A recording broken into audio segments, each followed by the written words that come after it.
دوسری حدیث بھی بخاری اور مسلم سے ہے، مشکات میں 2083، آپ صلی اللہ علیہ وآلہ وسلم نے فرمایا شب قدر کو رمضان کے آخری عشرے کی تاک راتوں میں تلاش کرو، 21ویں، 23ویں، 25ویں، 27ویں اور 29ویں۔ تیسری حدیث بھی بخاری اور مسلم سے ہے اور مشکات میں اس کا نمبر ہے 2086، آپ صلی اللہ علیہ وسلم نے رمضان کا پہلا عشرہ اعتکاف کیا، پھر دوسرا عشرہ بھی اعتکاف کیا، پھر سر مبارک خیمے سے باہر نکالا اور کہا کہ میں نے پہلا عشرہ اعتکاف کیا تھا شب قدر کی تلاش میں، لیکن مجھے نہیں ملی، دوسرے میں بھی نہیں ملی، پھر ایک فرشتے نے آ کے مجھے خبر دی کہ اس کو آپ آخری عشرے میں تلاش کریں، اگر تم میں سے کوئی اعتکاف میرے ساتھ کرنا چاہتا ہے تو کر لے۔ اور پھر آپ صلی اللہ علیہ وآلہ وسلم نے فرمایا مجھے خواب میں وہ رات دکھا دی گئی، اور اس میں مجھے رات میں وہ خواب میں دکھائی گئی لیکن پھر مجھے بھلا دی گئی، سنقرئک فلا تنسى الا ما شاء اللہ، اے نبی ہم تمہیں پڑھائیں گے تم کبھی نہیں بھولو گے مگر جب اللہ چاہے گا۔ بھلا دی گئی، اور اس کیوں بھلائی گئی وہ آگے بخاری کی حدیث بھی آ جائے گی، پھر بھلا دی گئی۔ بہرحال مجھے ایک بات یاد ہے کہ اس رات صبح کے وقت جب میں فجر کی نماز پڑھ رہا ہوں گا تو میرے ماتھے پر کیچڑ کا نشان ہوگا، یہ آپ کو خواب میں دکھایا گیا۔ اور اسی حدیث میں الفاظ ہیں کہ 21ویں رات جب آئی، یعنی 20ویں اور 21ویں روزے کی درمیانی رات، اس میں جب آپ نے 21ویں روزے کی جب فجر پڑھی تو اس رات کافی بارش ہوئی، مسجد نبوی کی چھت ٹپکنے لگی، اور ظاہر ہے کہ قالین وغیرہ تو نہیں ہوتے تھے، مٹی پہ ہی نماز پڑھی جاتی تھی، یہی افضل ہے، لہٰذا اہل تشیع کا پارشلی مقدمہ اس حوالے سے مضبوط ہے کہ مٹی پہ ہی سجدہ ہونا چاہیے۔ تو بہرحال آپ صلی اللہ علیہ وآلہ وسلم کے ماتھے پر مٹی کا نشان پڑ گیا۔ صحابہ کہتے ہیں جب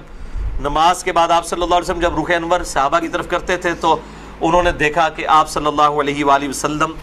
کے ماتھے پر مٹی کا نشان ہے، تو صحابہ کو پتہ چلا اچھا آج شب قدر تھی۔ اچھا اب آپ دیکھیں کہ یہ نہیں ہے کہ کوئی شے نظر آ جاتی ہے، ورنہ صحابہ کو بھی نظر آئی، آپ صلی اللہ علیہ وسلم کو بھی کوئی چیز نظر نہیں آئی۔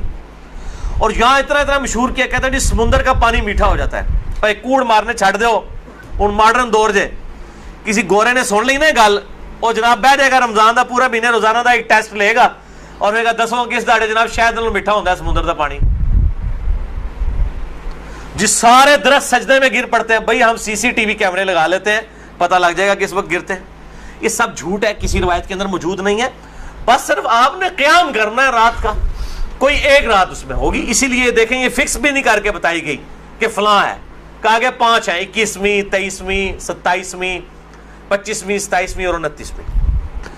5ویں حدیث صحیح مسلم سے ہے، مشکات میں ہے 2088۔ سیدنا ابی ابن کعب کو کسی نے بتایا کہ عبداللہ ابن مسعود کہتے ہیں رضی اللہ تعالیٰ عنہ کہ جو شخص روزانہ آخری پہر جاگے گا تہجد کے وقت تو وہ شب قدر پا لے گا۔ اب یہ دیکھیں کہ روزانہ جو جاگے گا ظاہر وہ پا ہی لے گا۔ عبداللہ ابن مسعود کی جب یہ بات پہنچی ابی ابن کعب تک تو انہوں نے کہا اللہ تعالیٰ ہمارے بھائی پہ جو ہے وہ رحم فرمائے، انہوں نے شاید یہ بات اس لیے کہی کہ لوگ صرف اکتفا ہی نہ کر لیں رمضان کے قیام پہ ہی، اس لیے انہوں نے یہ بات کی ہوگی، ورنہ ہمارے بھائی عبداللہ ابن مسعود کو یہ بات خوب پتہ ہے کہ شب قدر جو ہے یہ رمضان کے آخری عشرے میں آتی ہے۔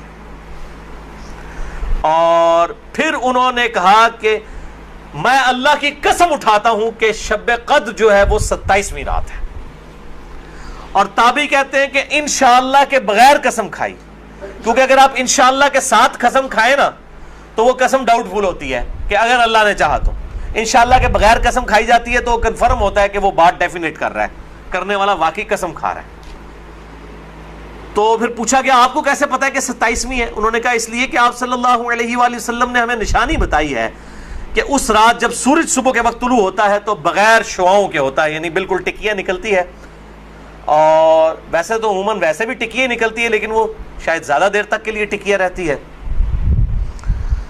اب حالانکہ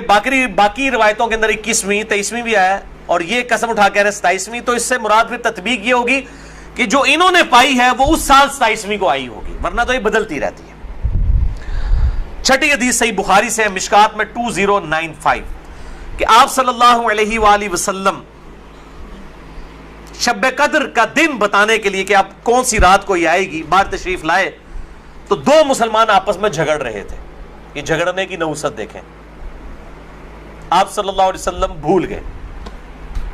اور آپ نے فرمایا کہ مجھے اللہ نے بتائی تھی وہ رات لیکن پھر مجھے بھلا دی گئی. سنقرئک فلا تنسى الا ما شاء اللہ. اور پھر آپ نے فرمایا کہ اس وجہ سے بھلائی گئی کہ یہ دو مسلمان آپس میں جھگڑ رہے تھے. اور پھر کہا ہو سکتا ہے کہ اللہ کی اسی میں بہتری ہو. یہ بھی ساتھ کہہ دیا، ورنہ انہوں دو مسلمانوں نے لوگ قیامت تک کوستے رہتے. بھائی اللہ نے بتانا ہوتا تو بعد میں بتا سکتے، اللہ کے لیے تو کوئی مسئلہ نہیں تھا. اسی میں بہتری ہو، اور یہ واقعی بہتری ہے. اور پھر فرمایا اب تم اسے 21ویں 23ویں اور 25ویں میں تلاش کرو. اب یہاں 27ویں 29ویں کا ذکر کوئی نہیں ہے، وہ الگ سے حدیث میں.